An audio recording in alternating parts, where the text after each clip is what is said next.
এগুলো আমাদের আদর্শ, এগুলো আমাদের শিক্ষা। আমার গর্ব হচ্ছে কওমি সন্তানদের। এখন আমরা দেখতে পাচ্ছি ফ্যাসিস্ট হাসিনা সরকারের পতন ঘটল, সামরিক সরকার এসেছে।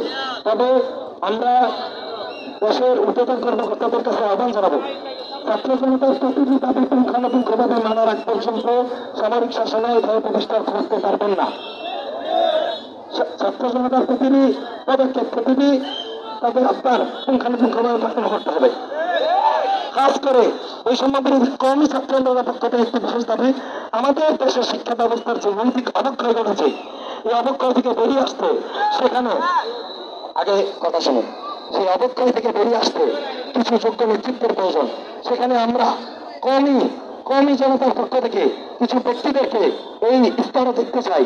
জাতির এই স্তরে তাদেরকে যদি দেখা হয়, আমাদের আশা তাদের শিক্ষা ব্যবস্থার উন্নতি করবে, নৈতিকতার উন্নতি হবে, এই অপস্খলন থেকে আমরা উন্নতি করতে পারবো।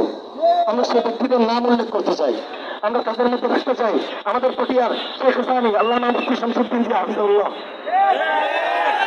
আমাদের শেখ হুসাইনি আল্লামা মুফতি শামসুদ্দিন জি হাফিজাহুল্লাহ, হাইয়াতুল মিলিয়ার একটা বোর্ডের সদস্য।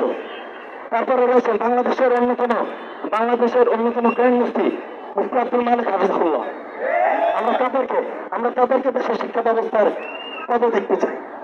তারপরে দেখতে চাই আমরা আল্লামা শেখ হারুন ইসলাম হাফিজাহুল্লাহকে, আল্লামা শেখ হারুন ইসলাম হাফিজাহুল্লাহর মতো কর্মী ব্যক্তি এবং শিক্ষণীয় অর্থনৈতিক ব্যবস্থার মধ্যে এই যোগ্য ব্যক্তিদেরকে আমরা দেখতে চাই। তারপর আমাদের কাঙ্ক্ষিত ব্যক্তি, সকলের মনের মণি, সকলের হৃদয়ের মণি আল্লামা মামুনুল্লাহ হাফিজাহুল্লাহকে দেখতে চাই এবং মাহমুদুল হাসান গুরুজি সাহেবকেও দেখতে চাই। আমাদের বিশ্বাস এই ব্যক্তিদেরকে যদি দেশের শিক্ষা ব্যবস্থায় রাখা হয়, দেশের শিক্ষা ব্যবস্থার উন্নতি হবে, দেশের তরুণ সমাজের নৈতিক উন্নতি ঘটবে, দেশের মধ্যে যে অশ্লীলতা আছে সেগুলো সমাপ্ত করবে।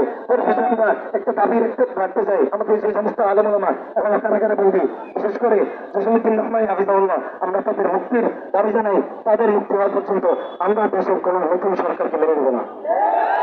এখন আমাদের সামনে বক্তব্য, আখির বক্তব্য এবং দোয়া পেশ করবেন আল্লামা মুফতি শামসুদ্দিন।